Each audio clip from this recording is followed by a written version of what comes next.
Hello, everybody, and welcome back to another episode of Chicanery. We are your hosts. I'm Danny, and of course, joined by JT. Hello again. So, IndyCar is back, y'all. Um, After another off season, we are back at St. Pete to kick off the 2025 season. Um, and of course, this wouldn't be IndyCar if there weren't something stupid happening at the leadership level. So I guess before we jump into that, um, should probably work through some of that first. Um, First of all, it is was announced feels like only a few weeks ago, to be fair, that Jay Fry is out as president of IndyCar and has been replaced by Doug Boulet. Actually, not quite sure how you pronounce it. I think it's Bowles. Um, Yeah, I think so. but I had seen the headline and kind of went, "Oh, huh, okay." Um, but was there any like real reason, or was it just that Jay Fry is stepping away to do other things? Bowles is excited to be the leader of IndyCar. Blah blah blah blah blah. No idea, to be honest. Yeah, it was just one of those things that kind of happened very randomly, and I'm kind of like, huh, okay. So, I mean, to be fair, Doug's resume is decent. Because he's president of Indy Motor Speedway. He was previously a co-owner of Panther Racing, which was one of the oldest and sort of longest running IndyCar teams in existence. They won the Indy Racing League Drivers Championships in '01 and '02 with Sam Hornish Jr., so on and so forth. So again, not a bad person to pick to do this kind of thing. Um, Now elsewhere, our favorite character, Mark Miles, was appointed as director of future chassis and engine formula, and has also been joined by Rich Shearing, who's worth noting is the COO of the Penske Automotive Group. Um, Now, it's also worth noting that neither of them know jack nor shit about tech and engineering, so this can only go poorly, I think. Um, Yeah, I just don't know why you would want to do that, especially since these cars have maimed and killed people before. Um, like I feel like if anything, it would be ideal to have Adrian Newey himself design the next IndyCar chassis, but obviously that's not going to happen. That's wishful thinking. So I feel like you should probably find Adrian Newey 2.0, whoever that is. There's probably somebody somewhere on this earth who's an Adrian Newey 2.0. I mean, that's who you should find, to be honest, at least for IndyCar. I mean, just the amount of speeds that these cars reach, and again, that the fact that people have gotten maimed and they've even gotten killed racing in IndyCar before. It's like I don't really think this is something that you should be playing with, but hey.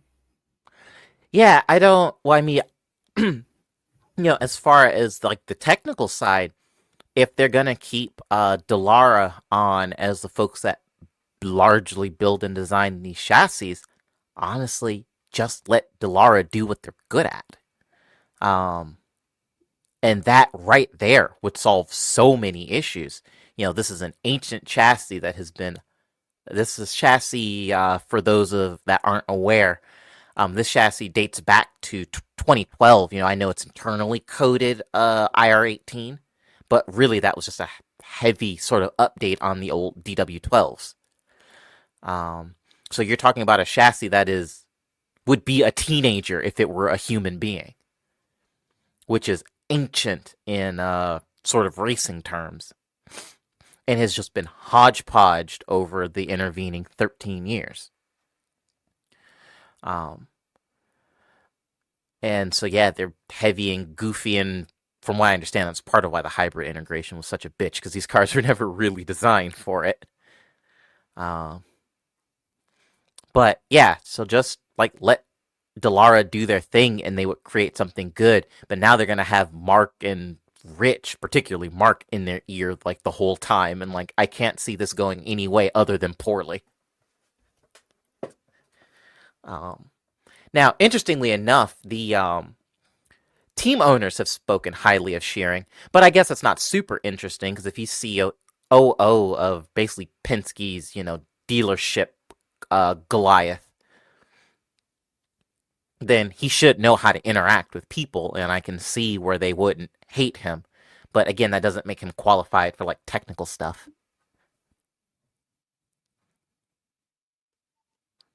So, well, we'll see what happens. Um, Now, it's worth noting that apparently the new car shouldn't be expected any time before 2028, with Mark um, going on to say that, quote, everybody sort of works collaboratively to fix these dates, and they are the team, the broad of suppliers, and our IndyCar people. They want to get it done by a certain date, and so it's a little bit more fluid. Those deadlines are subject to some change. If we can have it by 2027, that would be great. And we're thinking about it in terms of value, in terms of evaluating whether that's possible, what the risks are. But if it's not doable and doable with clarity and certainty, then we won't put it out for 27. Now, you noted it in your annotation, and as I'm reading that and having, frankly, a mild stroke, I'm trying to figure out what the fuck any of this means. But I take it to mean that they want to do it for 2027, but we should not expect these cars for 2027. Um, but yeah, that is just a fucking word salad and a half as far as I'm concerned. I mean, by the time we get a new IndyCar chassis, the sun will have exploded. We'll all be dead, and it won't matter. At that point, nobody's worried about a new IndyCar chassis because nobody exists. IndyCar doesn't exist, and we're all dead. So who cares? But I don't know.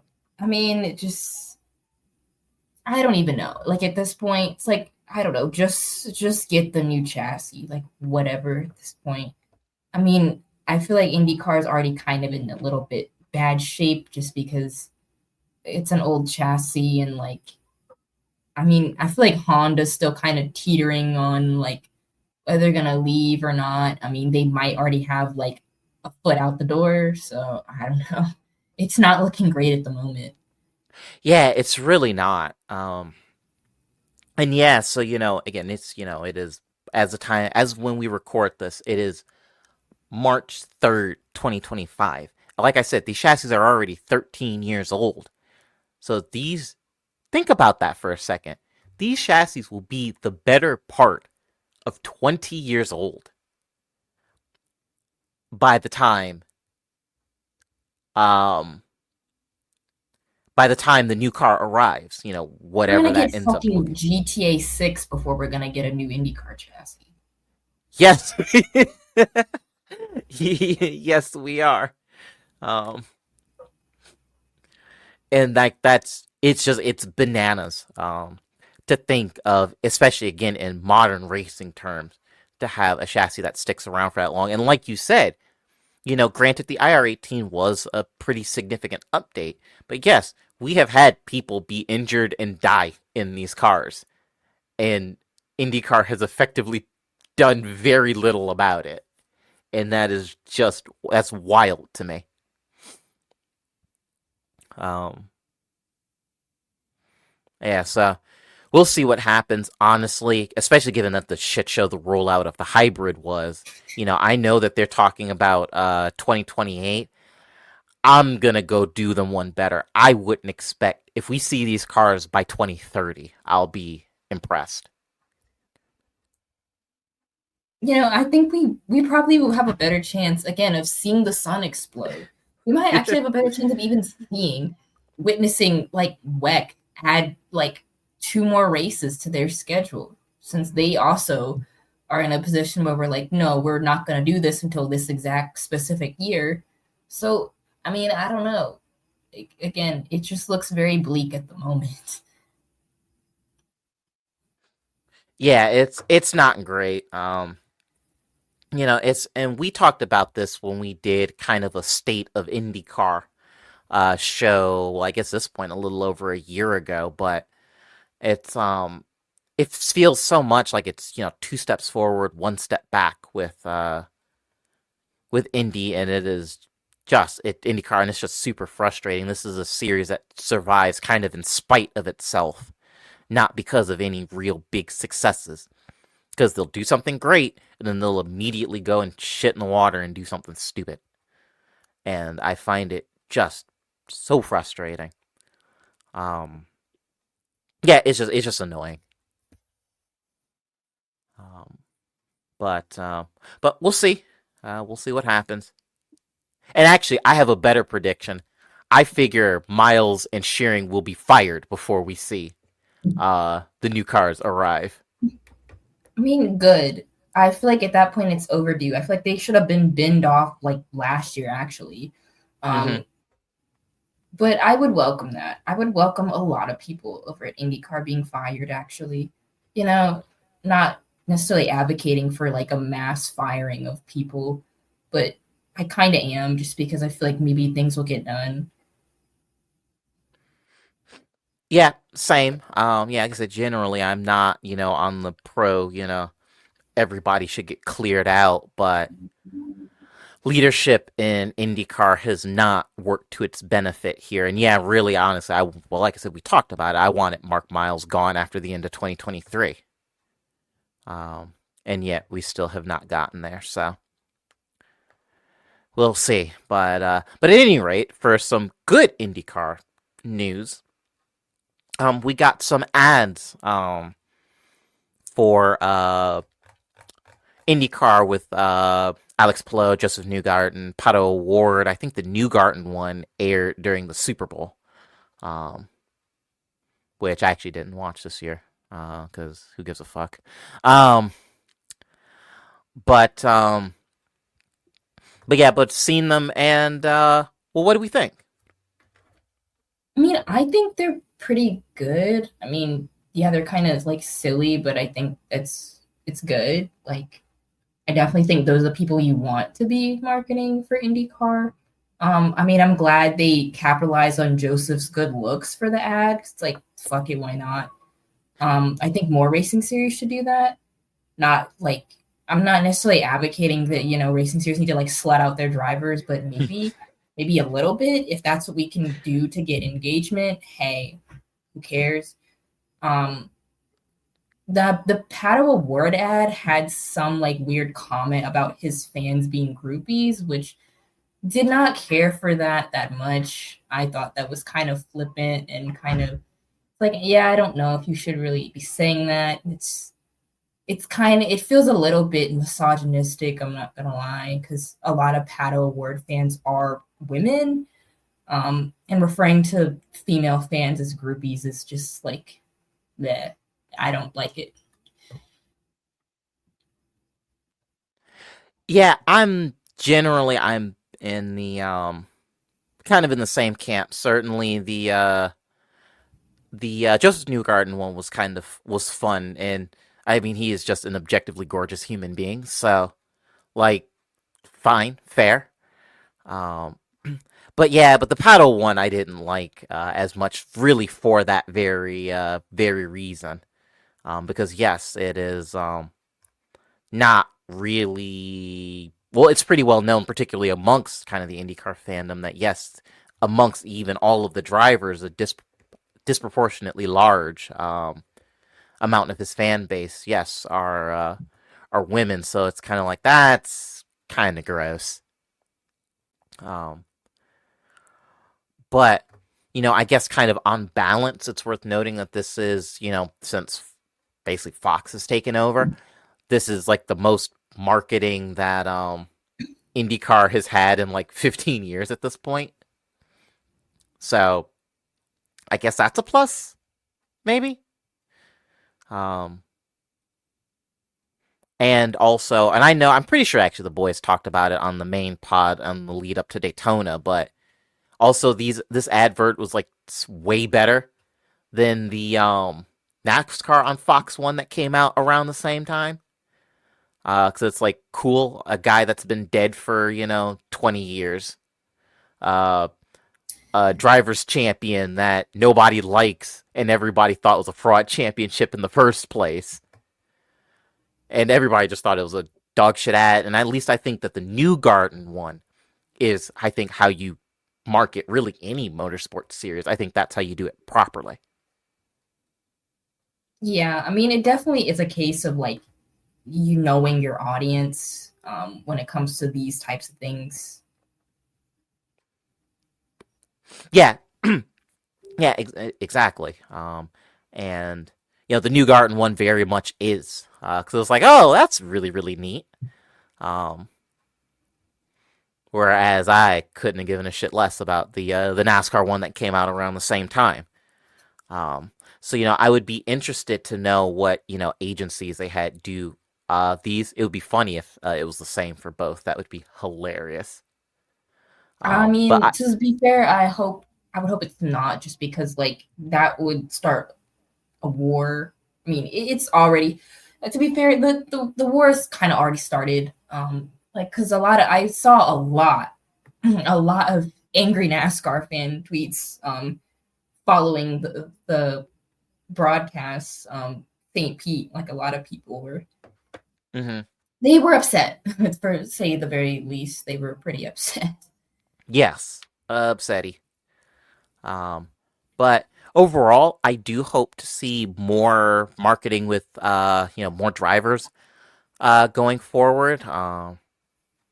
It'd be cool to see something with Scott Dixon. I mean, I know he's kind of the old man of IndyCar at this point, but like he's like always in the championship hunt. Oh, So still got it, it. yeah, yeah, he really does.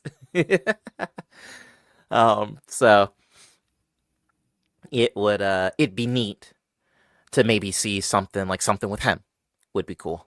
Um, so I'm hoping, yeah, we'll see more expansion going forward um, with this sort of this ad campaign style.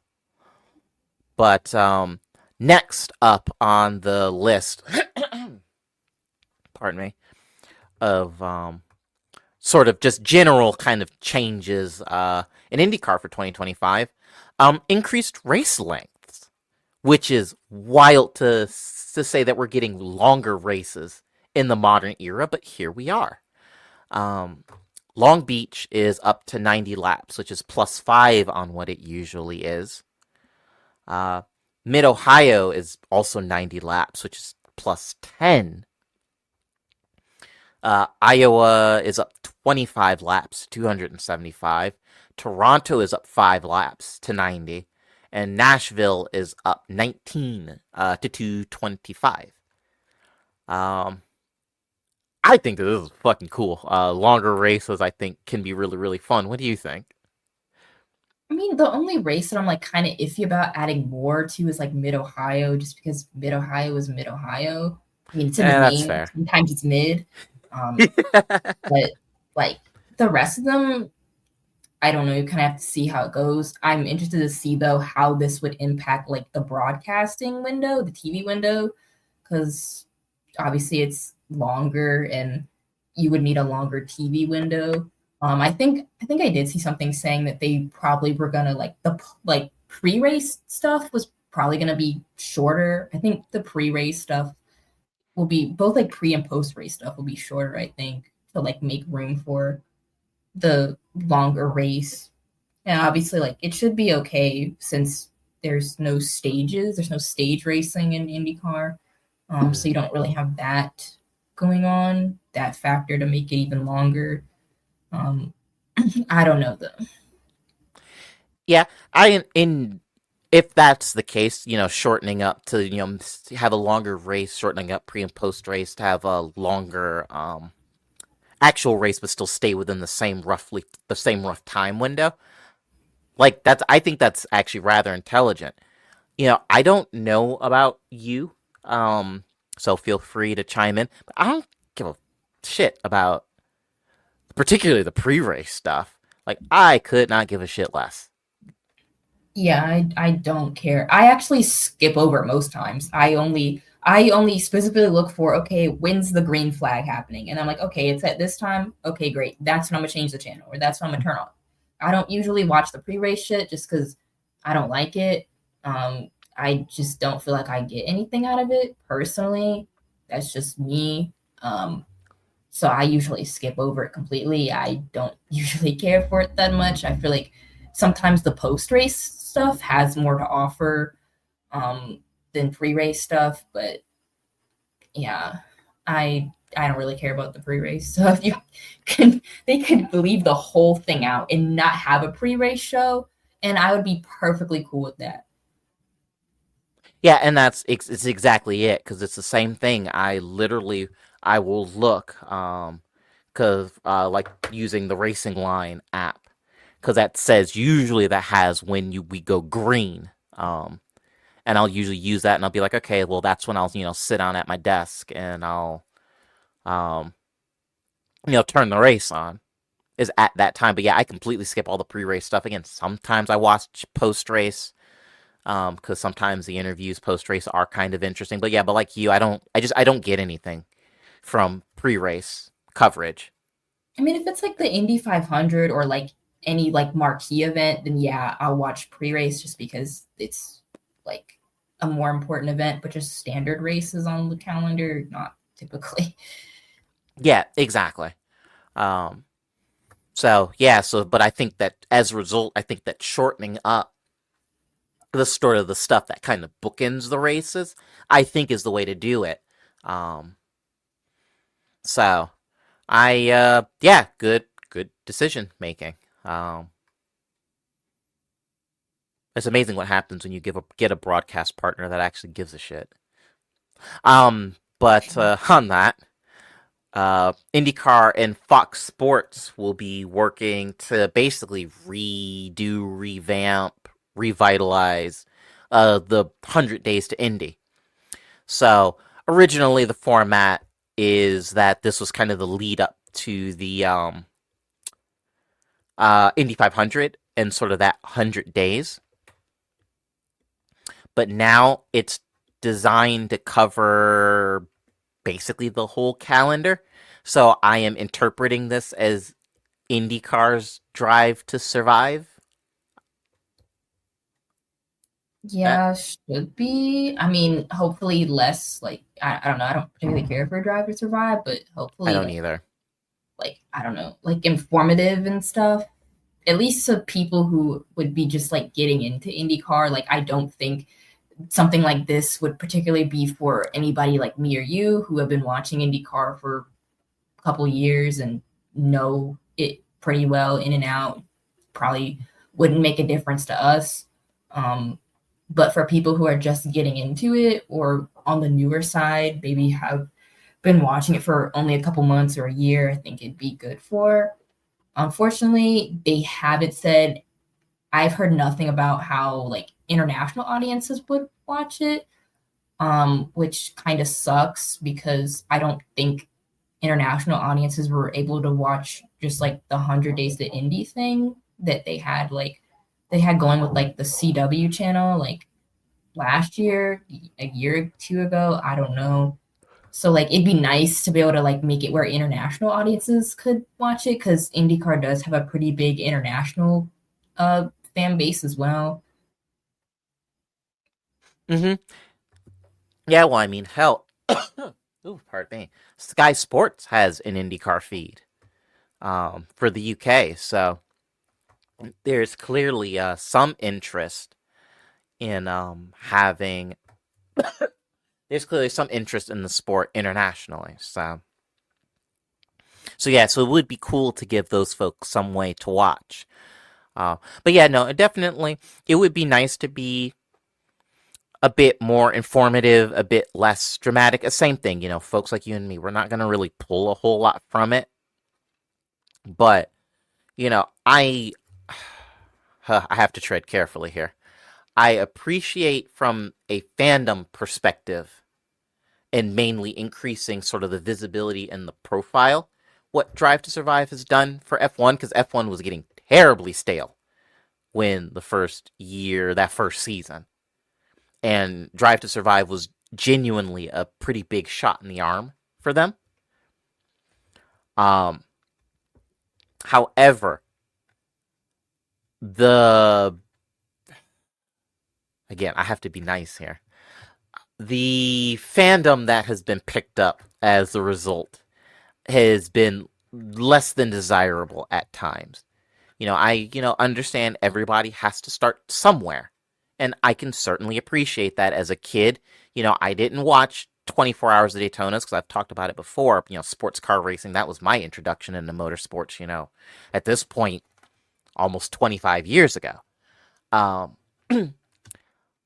But, half hour recap that Speed Channel used to do after things like Sebring, Daytona, and Le Mans. For a kid, it was perfect. It was just enough action, but it was still, bite-sized. It was great.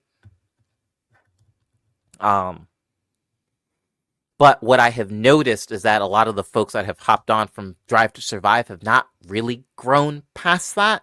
And that's where, well, frankly, that's where you get a lot of the Twitter drama and also the, wow, this is, fucking boring. It's like, yeah, F1 just kinda is. You can get some interesting off-track stuff through the news cycle, but the on-track action usually isn't that great. That's just kind of how it be. But their brains have a kind of a hard time comprehending that, in large part because, Drive to Survive makes it seem like, this shit's just going on out in the open constantly every year. And it's like, no, that's not really what happens. And like I said, again, you got to start somewhere. And I can certainly appreciate how their initial interest might come from Drive to Survive, but it's the other kind of knock-on effects from a kind of, I guess, a culture perspective that I struggle with Drive to Survive, and I hope Indy doesn't fall foul to that. I mean, I would hope not. I mean,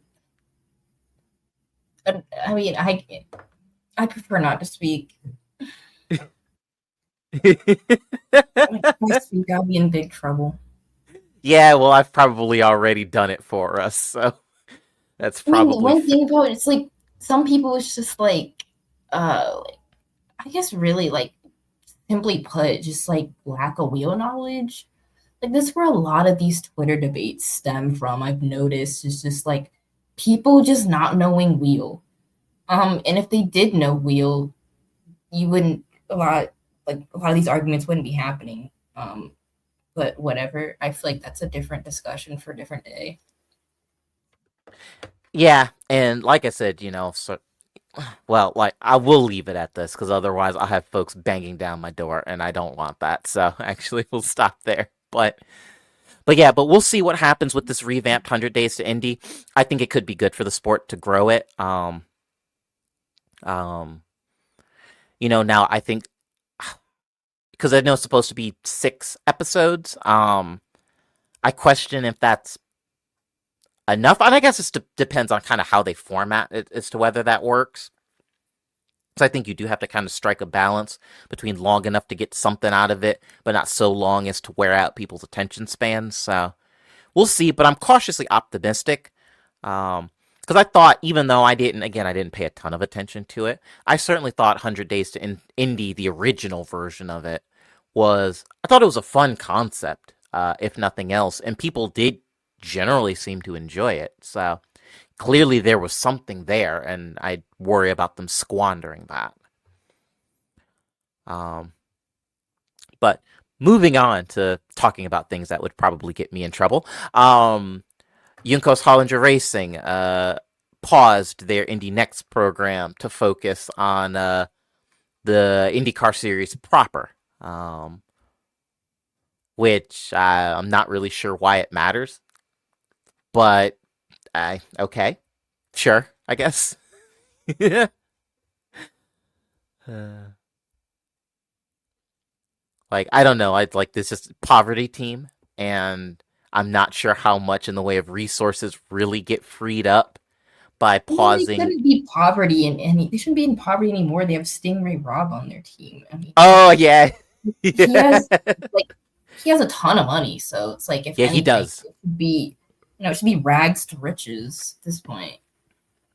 Yeah, that was how he got the call up his in after ahead of the Indy next season, and the guy who won it didn't. um, but yeah, to be fair, yeah, with some money they shouldn't need to, but yeah, I guess we'll see what happens. But then again, they'll be too busy spending his money fixing the cars after he inevitably bends them. So there's that. Oh, still cool ass name though. Like, why did my parents name me after a classic Corvette? I need to have a word with them. I mean, you can still legally change your name if you want to. You're an adult. Yeah, I know. Well, I'm actually in the middle of that, and in the state of Michigan, that is long and that's long and expensive. But at any rate, but to more less pleasant stuff. Lundqvist put out a statement. It was like end of January, middle of January. Or actually, no, it wasn't. His contract got terminated by CGR in January. The statement was actually fairly recent because folks were basically saying, "Can't wait to see you at St. Pete," and he's just like, "Nah, dog." But yeah, but basically, Lundqvist got dropped by CGR at basically the 11th hour.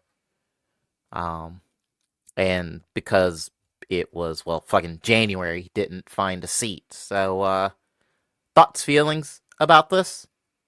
Comments, I mean, concerns? it's disappointing to say the least. Like, I really, it took like a lot. It seemed like just for him to even get to IndyCar, and then to basically just get dropped like that, um, kind of sucks. And part of that's probably like funding based because if you have other people who have money backing, then yeah, that does put you at a disadvantage if you're up against, even though if you're talented, but like again, you have other people who have more money than you, then yeah, you're again going to be at a disadvantage. But I think that's kind of sad not to see him in IndyCar again, just because it took so long for him to even get there. It felt like such a hard process. I mean, hopefully he finds some opportunities in like sports car racing or something. Yeah, yeah, it's wild to see that and to have that bombshell dropped. Actually, I pulled up because he posted the statement on his Instagram. Literally, like 3 days before the race, he's like, "No, I won't be in the car." It's like Jesus Christ. Um, and yeah, it's just bananas. And it's a real bummer. Now, I mean, we've talked about it before. Uh, Contract chicanery. See what I did there? That is not uncommon in IndyCar. It's actually very common in IndyCar. We're gonna get onto a bit of that here in a second. But yeah, get dropped right before the start of the season is just ugh. Because yeah, Lundqvist is talented. And like you said, his road to Indy was long and kind of grueling. Just to be put out of a ride like immediately.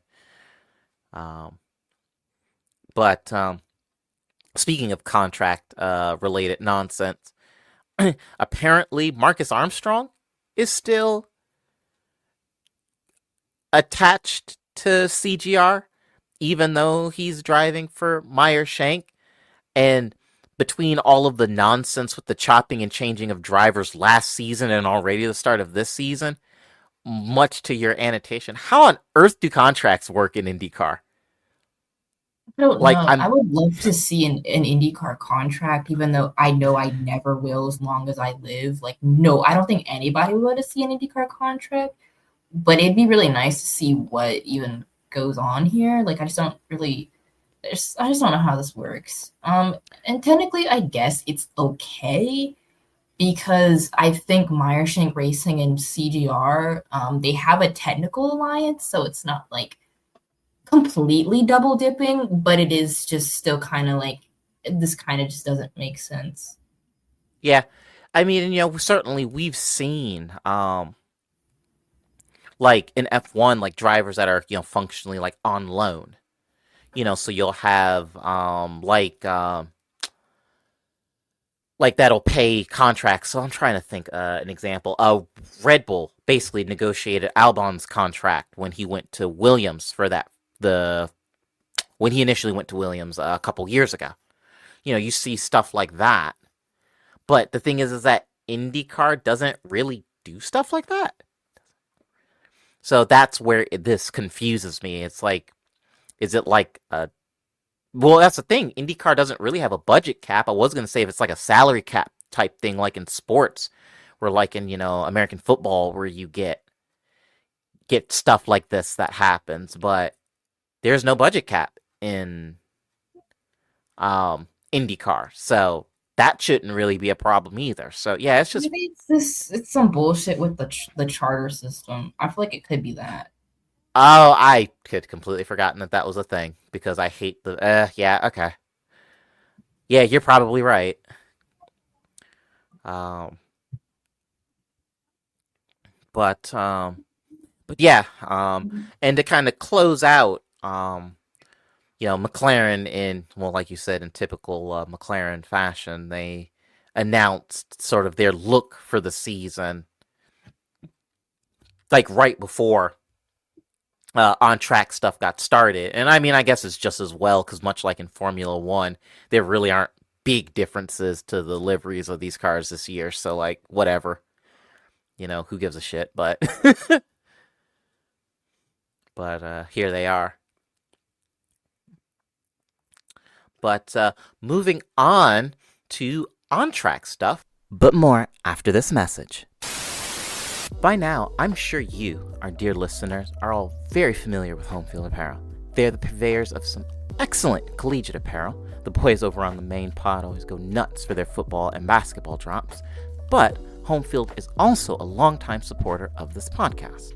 Last year, Home Field launched their first season of Speed with Hendrick, Little 500, Arrow McLaren, and Indy 500 collections, with the Indy 500 collection being a particular favorite of mine. Well, they're back for another year of Season of Speed with a new Hendrick Motorsports collection with neat Rainbow Warriors, Jeff Gordon, and City Chevrolet merch, and a 3-car collection devoted to Raising Hell and Praising Dale, both of which are already available. Now, with the obligatory joke out of the way, there's also a new Little 500 and Indianapolis Motor Speedway collection for all of those who celebrate the month of May. So head on over to homefieldapparel.com and be sure to use code VLV25 to save 15% off of your first order. First, to start off with practice. So to start, Felix Rosenquist went for a spin. McLaughlin would also go for a spin. He would end up in the wall, though, and that would result in damage to the car that would need to be fixed before the race. Will Power also had a bit of contact with the wall. It's always St. Pete is always so funny. Practice, watching them kind of shake out some of the rust, and so watching kind of silly incidents happen. But qualifying would actually be pretty calm. Now, interestingly enough, Pato and Power didn't advance. Power apparently was having hybrid issues, which I'd be interested to see if that is going to be a continued theme this year. Of course, it'll be a continuing theme. Why wouldn't it be? I mean, I don't really know if IndyCar actually like fully worked out whatever issues were going on with the hybrid unit last season over the off season. I don't know. It's possible they didn't, and if they didn't, then I would expect the same issues. I would expect to see the same issues happen last season, happen this season. Yeah, I think you're probably right. We've talked about it before, but like these cars are so bodged together, and hybrids was never really a thing that these chassis were intended for. Um, so yeah, it wouldn't surprise me if the hybrid continues to break and break a lot. Um, so but to the earlier point, the 12 team, they changed out the hybrid unit just as a precautionary measure. It's not completely clear if that was what the problem was, but it was certainly a problem. Um, Group 2 was also pretty quiet. Both of the Meyer Shank cars advanced to the Fast 12. To the surprise of absolutely no one, neither of the Prema cars did. Um, Speaking of which, if you had told Robert Schwartzman 36 months ago that he'd be driving for Prema in IndyCar, he'd probably grab you by the scruff of the neck and call you a liar, but yet here we are. Um, but at any rate, um, the Fast 12 amped up a little bit. Scott Dixon got intimate with the wall a few times during the session. Though neither Palou nor Newgarden advanced to the Fast Six, and Scott McLaughlin would be on pole for the race. So, again, before we kind of do race breakdown, good race or not? I mean, like, I thought the ending of the race was great. Like, at first, I felt like it's a little dull, but then like the end, I'm like, yeah, I'm here. I'm living for this little battle that's going on here. So like, it was all right.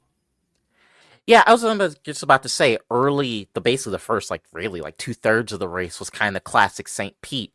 You have a big pile up initially, and then everybody kind of chills out. It's a procession for most of the race. But like you said, it got pretty good right at the end. So on balance, it was fine. But a lot of this race was kind of classic St. Pete, which is not a good thing. In this instance. Um, Also, I want to query you about your one of your note annotations here, because above, apparently you're not feeling the graphics package that Fox has deployed for IndyCar. No, I'm really not feeling them. Like it's like the I guess like the leaderboard thing, like the timing and scoring leaderboard thing, that for one, it takes a long time to update. Which that's not great for things happening on track when things happening on track probably happen pretty quickly. There's that. I do feel like there's a lot of things that they leave out that I noticed that the NBC broadcast had, but the Fox broadcast doesn't. Like, for example, like they don't tell you who's on what tires, and this race was actually pretty strategy heavy, and you're kind of at a disadvantage if you don't know like the tires that people are starting on and who's changing to what. Like you kind of had to like use like both what people were saying on the broadcast and kind of just like even like the onboard cameras to see like who was on what tires, because you could tell from like the onboards whether or not people were on alternates or whether or not they were on primaries. But the broadcast didn't really tell you that, or at least the like timing and scoring thing didn't really tell you that. They also don't tell you when people are using push to pass and how much push to pass they have left. You kind of had to rely on like they touched on it a couple of times. The commentators did saying, "Oh yeah," like towards the end they were talking about how many seconds of push to pass like Newgarden and Scott Dixon and Alex Palou had, but they also didn't really explain what push to pass was, which like okay, you're probably going to be at a disadvantage if you're coming into IndyCar for the first time, and you're just thrown in and you're like, people are talking about push to pass. Okay, what is push to pass, and like how do you use it, and all that. Like, I wish they would have done more with that, because again, the NBC broadcast did tell you like it cycled through and eventually would cycle through like the manufacturer, like the lap time or how many seconds people were from each other. They also included like what tires people were using and what tires they were on at the moment, what like the last lap that somebody pitted, um, and obviously like how many seconds of push to pass people had. But you didn't really get that with the Fox broadcast, which again didn't really care for. Um, I think the like onboard like telemetry stuff actually I thought was pretty solid. I think it gives you as much information as like you need, and that's pretty good. Like it does tell you their speed, it tells you what gear they're in, it tells you their car number, it tells you what turn they're approaching and how many feet they are from the turn, which is kind of cool. It tells you whether or not they're on the brake or the throttle, and I think that's pretty solid. But like the other stuff, I don't really care for, in my opinion. Okay, that's fair. Um, I will say is that the graphics package compared to particularly the old NBC, that the modern Fox one, it's very, very like almost relentlessly modern, if that makes sense. Like I feel like it took up a little bit too much space on the screen, in my it opinion. Like does, especially yeah. since they had like the top like 4 or 5, like they expanded Uh the huh. graphics and made them large. It's like I don't think you need to do that. Just make it look regular with everything else. Like that, it just looked too like gaudy and just like kind of took up again too much space on the screen, in my opinion. It kind of detracted from a lot of things. Um, that I also didn't like, and that's how I feel. I still think there could be a lot of improvements and like stuff that needs to be worked on and refined. Yeah, I completely agree. Honestly, if they really just using, I think granted, it would send them into fans into a bit of a tizzy, but honestly, just using the scoring pylons from NASCAR honestly would work just fine. Because that's functional, it works. Yeah, but again, this thing, like I said, they're trying, again, it's very kind of modern looking with, the very technical kind of edges, the expanded top five. It's kind of like, huh, okay. Um,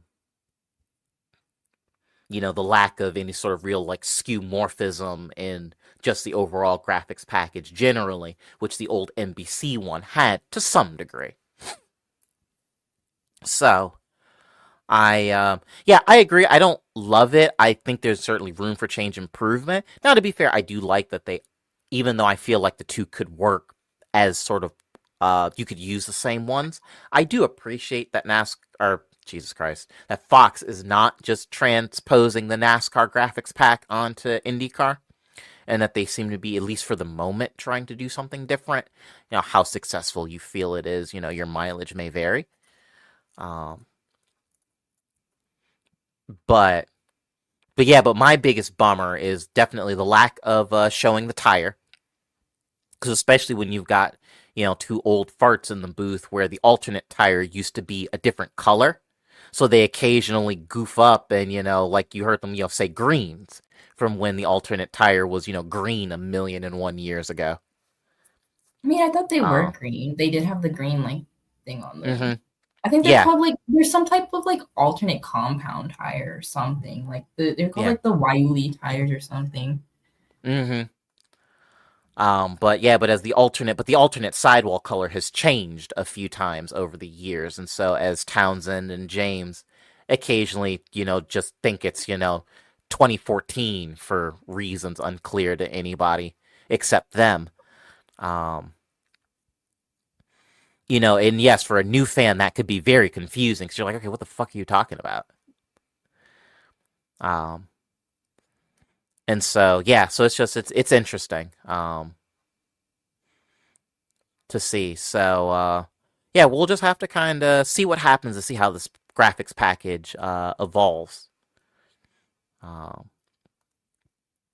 but anyway, getting to the race itself, there was unsurprisingly a lap one caution for a wreck. Will Power and Nolan Siegel got together. And it also collected Louis Foster as well, and this was coming out of turn 3. Um, this is just like, okay, good lord. But after that, the race really calmed down. Um, there wasn't really a ton that happened. Now, they, in typical Andretti fashion, they fucked up Herta's pit stop. Because that tire changer just could not get the right rear on to save his life. Which was a bummer because Herta was running pretty high up the order when that happened. He was like P5 or something. And then we would have Marcus Armstrong with and actually, I'm glad that you caught this. Apparently, it was a broken toe link that led him to retire. Because I don't remember the broadcast saying shit about that. I don't think they did. I'm pretty sure I found out through like Bob Pockris tweeting about it. Because I just seen like them pushing his car on pit lane and like they were showing it like in a little like separate window on the broadcast. But I don't think they said anything about it, or maybe they even the broadcast might have not known what went on there. So I found out through Bob Pockris tweeting. So shout out to Bob Pockris for that, because otherwise I wouldn't have known. And I guess it was a broken toe link. I don't know how the toe link got broken, but it did. Yeah, I'd say I would be interesting. The only thing I can think of is that he got into the wall on that side, and that was what broke it. But yeah, because that's the same thing. I'm waiting. I'm like, okay, they're going to say something about this? And just waiting and just never did. And I'm like, oh, okay, cool. But to your point earlier, this was very much a sort of tire strategy race is what this turned into with these long green flag runs. It was everybody kind of doing something a little bit different. Even within teams, folks doing something a little bit different. McLaren did kind of a goofy thing by putting Lundgaard on alternates late, even with the fact that the alternates were very much not the tire to be on. Yeah, like it was funny seeing the like IndyCar, like them tweeting about like the tire strategies and stuff like that, and saying that, funny enough, thinking that alternate tires would last 30 laps, 30 plus laps. Yeah, okay. Like, it's like, even if you were a tire preservation god, okay, the alternates would last probably 10 to 15 laps, maybe 20. But 20, I feel like even 15 laps, kind of pushing it with the alternates, at least for this race. It's like there's no way in hell alternates are going to last 30 laps.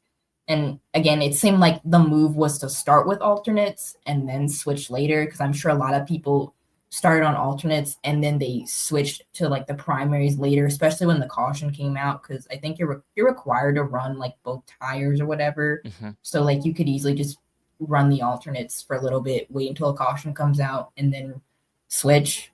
So I'm not sure what McLaren was cooking. I don't even think they know what they were cooking, but hey. They were burning the goddamn kitchen down is what they were doing. But and then also speaking of strategies, it was kind of funny. Traditionally, St. Pete is an overcut race where staying out longer is helpful. But Pelot was able to leapfrog Scott Dixon through undercutting, which I thought was very interesting. So I'd be interested to know what the special sauce was, or if Pelot is just OP as shit as per usual. But it was wild that an overcut race was won through an undercut. It's like, goodness. But getting into the closing stages of the race, it was Pelot versus Newgarden for most of that, with Newgarden chasing down Pelot and looking like he was going to be in a position to overtake and win. However, there was a wild Stingray Rob appeared. um, and was very much in the way. Now, of course, for those that are unfamiliar, unlike Formula One, blue flags just aren't a thing in IndyCar. So yeah, you could be the last one. You're maybe about to go a lap down. Yeah, you don't have to do shit. You don't have to move. It's something that sometimes proves a little bit irksome. Because who was it that was bottlenecking the fuck out of the lead pack last year? I think it was it at Barber, I think? Oh, I feel like it was. You know what I I'm want to say talking about. I want to say it was Rasmussen or somebody. I don't know who exactly it was. I think it was either like Rasmussen or like Fittipaldi or something, but I do I very think it might have distinctly been Fittipaldi. I don't know. yeah, but was bottlenecking the field and like everybody was so angry at the end. And it's like, y'all do know blue flags aren't a thing in this series, right? He doesn't have to move. But yes, so you don't have to. But but it took about 10 laps for Pelot to get past Stingray, using some of his push to pass in the process. Scott Dixon, who had been fighting for the effective lead of the race, was able to close in on these two as they were stuck, and it became a three-way. It became very much a three-way scrap for the lead.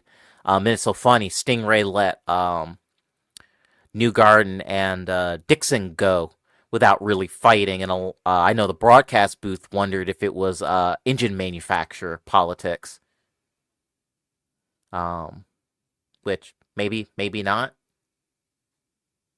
I have no idea. But yeah, but he just let them like go straight on through, even though he fought like hell with Pella. And then there were two Premas up ahead of that, and everybody's like, well, are they gonna let him go, or are they gonna fight? Blah blah blah. But functionally, it was all kind of immaterial anyway, because Newgarden, Newgarden was actually running out of fuel. That was what happened to him. They talked about it late, and Oh, I didn't know that. I thought it just seemed like he was just losing control of the car, like gradually. The car was just becoming worse, like as the closing laps of the race like went on. yeah, no, he was out of fuel. Like he was coasting to the finish line.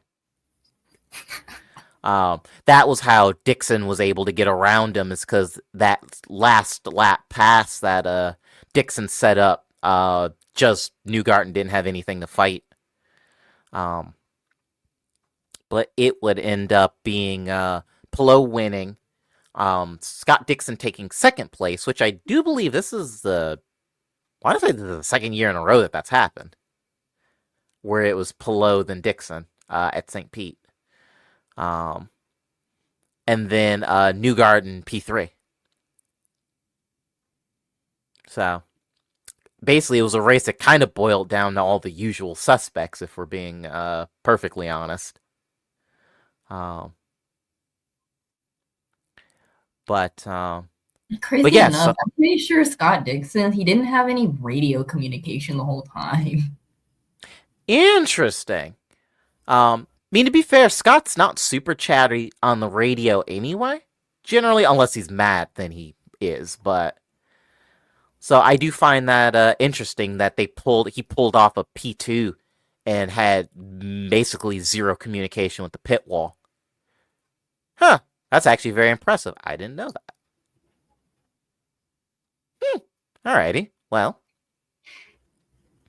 um, but I guess first race reflection. Um, Surprising teams and drivers, be it good or bad. Um, I mean, I was actually pretty surprised with like Meyer Shank and their performance because like qualifying they did pretty well. I mean, I think they both cars made it all the way to like the final thing. Um, and I think they were actually running pretty well. Up until Armstrong's car just broke or the tolling broke somehow.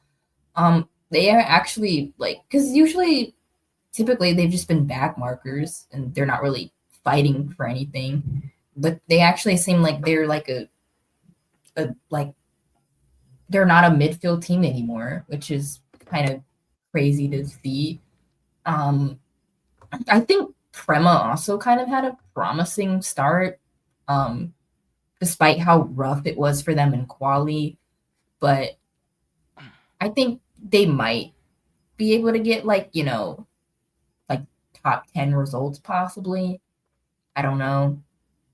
Uh, you know, I think like Rossi also did pretty well, at least for driving a fucking like ECR car. He did pretty well, I would say. Um, I don't know how you feel. Honestly, broadly speaking, actually kind of the same. My big standout was actually Alexander Rossi for dragging an ECR car. He ended up finishing P10 on the road, which is way more than I would have expected when he announced that he was signing for them. Because I'm like, great. I'm like, Alex is going to get banished to, the back of the field now. And he didn't. I'm going to be honest, a P10. Well, I mean, well, hell, he finished ahead of Pato. He finished ahead of Pato and only a couple spots behind Lundgaard. So functionally, he basically didn't finish any different than he would have if he were driving a McLaren. Um, which is a wild stat. Um, also, I wouldn't say that it's a surprise so much, but I am very pleased that after all of the um, belating that the broadcast booth, particularly Townsend Bell, did of Ferrucci last year when the Foyt car that Malukas, in his first race out with the team, beat Santino. It was just one place, 13th versus 14th. Um, but the fact that Santino is very embedded in this team, and again, Malukas' first race for them, and to go faster, it would imply that the ceiling for both the Foyt cars and for David is actually quite high. Um, and I also just really like David, so there's that too. But so yeah, those are probably, I guess, my surprises. So now struggle buses. Um, I would say like McLaren just overall was not that great of a race for them. Very much a race to forget for McLaren. Not great. They really didn't start the season off on the right foot. Um, Hopefully they can turn it around though. I don't know. Like I can't. I want to say Andretti just because like they obviously had that like botched pit stop, but I mean they were doing okay. It seemed. Um, I don't know. I mean that's kind of how I feel. I I don't know. I feel like I kind of just have to see how the season goes. Honestly, for some of Uh, these teams to say whether or not they're going to be like struggle bus or something like that. But for the context of this race, it's really just like McLaren. At least it was like shocking struggle bus. Like, okay, like you have RLL and shit. It's like, okay, like, yeah, they're in their it's typical behavior, typical spot, nothing new there. Um, and some of these other like back marker teams, it's like, yeah, whatever. But yeah, yeah.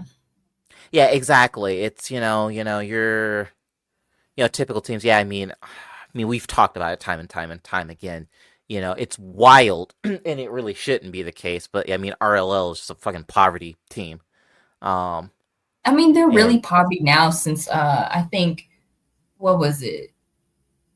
God, that freaking grocery store chain, Hy-Vee stopped oh sponsoring them, I think. So, but I think they did pick up Mobile One. So like they were in poverty, but now they shouldn't be. Mobile One is a pretty big sponsor. So Mm-hmm. again, shouldn't be poverty anymore, but who knows? Yeah, but certainly the way they drive you in the finishing results, you would swear that they are. So yeah, it's like you said, that's really no surprise. I mean, Prema, because Schwartzman was P20, and Callum Ilott was P19, which for a brand new team, honestly, could have been worse. I mean, they did better than Dale Coyne. They beat one of the Meyer Shanks. Um, Granted, that was because that was Armstrong who DNF'd, but um, they on the road beat one of the Ray Hall cars. They beat one of the Juncos cars. So, again, first run out, not bad. Um, so we'll see what happens with them. I think as the season kind of unfolds, uh, their relative inexperience could start to show itself a bit. But we'll have to see. But yeah, definitely McLaren. It's funny, for all of the promise when McLaren bought out Schmidt Peterson, for all of the promise that had, Arrow McLaren has underdelivered massively. Everybody, wanted to talk about, oh, well, potential, championship threat. It's like, yeah, fucking where? I don't see it.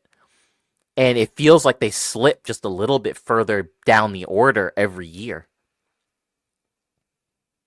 So, yeah, definitely, McLaren for sure. Um, kind of everybody else, we'll see. Um, and I guess that parlays us nicely into season expectations. How do you foresee things shaking themselves out when it's all said and done? I don't really know yet. I mean, one thing I am actually interested to see, because I'm kind of hoping that, like, I have some speculation, but I'm hoping that I'm wrong. I'm hoping that I'm proof wrong, but it's like willpower, man. I just feel like, I don't know if it's like maybe he's getting close to the end of his career, but I just feel like he's like, even since last year, there's just been a lot of times where he's just like making mistakes that's like I wouldn't expect a driver like him to make these kind of mistakes, especially as long as he's been in the game. Like, he's been in the game for so long. And it's like, I don't know, man. It's like I'm starting to see glimpses of like Elio Castroneves. It's just like, love Elio down. Okay, also love Willpower very much, fellow Pisces. But it's just like, I don't know. Like, I feel like there's been a decline in his performance, not gonna lie. I mean, of course he's gotten pole like plenty of times. Like last year, like last season, plenty of times that he's gotten on pole, but then it's just like the race happens and then everything just becomes unraveled and the train falls off the tracks. It's like, I don't know why that's happening, but I'm hoping I'm proved wrong and he's like a strong contender for the championship, but I don't know. At this point, it's not looking too great. Yeah, that's a fair point. For me, it's definitely, I think we'll see, but I think McLaren is going to, well, disappoint again this year. Again, granted, that's not exactly not a scorcher of a take, but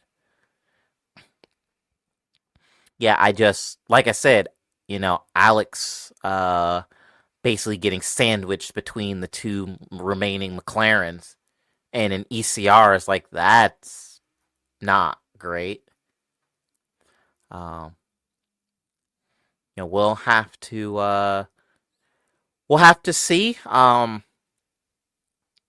To be fair, with as much as I have made fun of, well, both the guy and the team periodically over the last several years, Connor Daly being P17 and a JHR car is honestly one of the best results they've had in a really long time. So like I realize it's only 17th, but maybe all of that Stingray Rob money means that development of this year's car like went well, and so they can actually like start to do like, well, not complete shit anyway. I So mean, I I would definitely agree. Like, I definitely agree that McLaren is probably going to be underwhelming. Like, I feel like Pato Award definitely has a chance at winning the 500. I mean, he came very close last year, finishing second. Um, I think definitely there's a shot there for them to win the 500. But as far as it goes for like every other race, I feel like they might be a bit underwhelming. Somebody who I'm also expecting more from is Marcus Ericsson, because last year I was really not that satisfied with his performance last season. I found his performance to be very underwhelming, especially being at Andretti. Like, I feel like, like Andretti has their moments here and there, and, they tend to be like, at least last year, they tended to be pretty inconsistent, a lot of races they were at. And sometimes, like, it's also been the problem of like every time IndyCar went to an oval race, like it just seemed like they just could not nail down that oval setup, the oval setups for their cars, and just it was just miserable the whole time. But I'm expecting a little bit more from Marcus Ericsson. Well, he was too busy beefing with everything that moved over 500 stuff last year. That was what the problem was. Um, but but I'm trying to think if there's anything else. Yeah, definitely interested to see what Pato does at the 500, because yeah, it seems to be like the only place where McLaren is like decent is a 500, and it's always Pato. Um, I'm actually interested to see what Rossi does actually at the 500 in an ECR car, because Rossi is always quick at Indy, and maybe he can drag ECR to something decent. I don't think he'll be in win contention, but we'll see. Um, I mean, the only again, way he'd be a win contention is if like half the field crashes and you have like only fucking like 10, 15 cars on the lead lap. it's the Indy 500. That's not inconceivable. It's possible. Yeah. Um. I mean, you I'll had be fucking in. Stingray Rob lead the Indy 500 last season, so anything is fucking Yeah. possible. Exactly. That is exactly my point. um. I'm trying to see. Think. If there's anybody else that's of any real note. I am actually legitimately interested to see what Foyt does this year. As much as I do dislike Ferrucci, let me be very clear. Um, Foyt seems in these last couple of years has found, I mean, they've found some legitimate speed. And like I said, for David, sorry, to be faster than Ferrucci, basically immediately. Um, I do think is very promising for the potential that this team has. Again, I don't think they're going to be regular win contenders, but I could see some top 10s, even some top 5s if everything goes according to plan. Yeah, especially on ovals, because I feel like the Foyt cars were pretty solid on ovals last year. Yeah, they were. Um, so I will be curious to see sort of what happens there. But yeah, but like you said, it's funny, the IndyCar Championship, mostly because it feels like so much random shit happens over the course of a year. It's always difficult at the start of the year to make these big, broad, sweeping uh, predictions. So we'll have to kind of just wait and see how things shake out throughout the course of the year, and see just how poorly my predictions, particularly, end up aging throughout the course of the year. But But yeah, we are IndyCar is back, which is always fun. Um, so now we've got Daytona, or sorry, we've got IMSA because we had Daytona. We have got Sebring coming up. We just had WEC. Imola's next. Um, it's the non-points race is what's next for IndyCar, right? Thermal Club. Yeah. Thermal Club is a points race now. Oh, that's right. I forgot that they made it a points race. I'd completely forgotten. Oh, that's so dumb. That's why I think I pushed it out of my head was because it's so stupid to make thermal a points race. To me, Thermal Club doesn't exist. It doesn't exist. It's a figment of my imagination. If I pretend it doesn't exist, then I can't be What? upset about it. It can't hurt me. Yeah, so that shit's next, unfortunately. Um, and then we've got Formula One at Melbourne in a couple of weeks' time. So I'm we are not well. excited.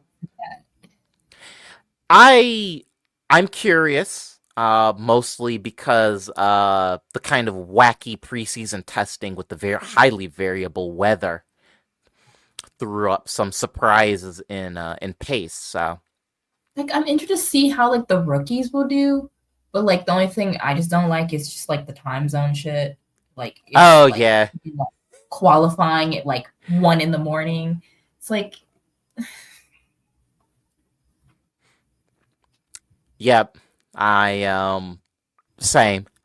I'm interested to see kind of how things shake out since, like I said, with the changing track conditions, nobody did a good like race stint at preseason. But yeah, the idea that the Grand Prix is well, actually, I can check and see.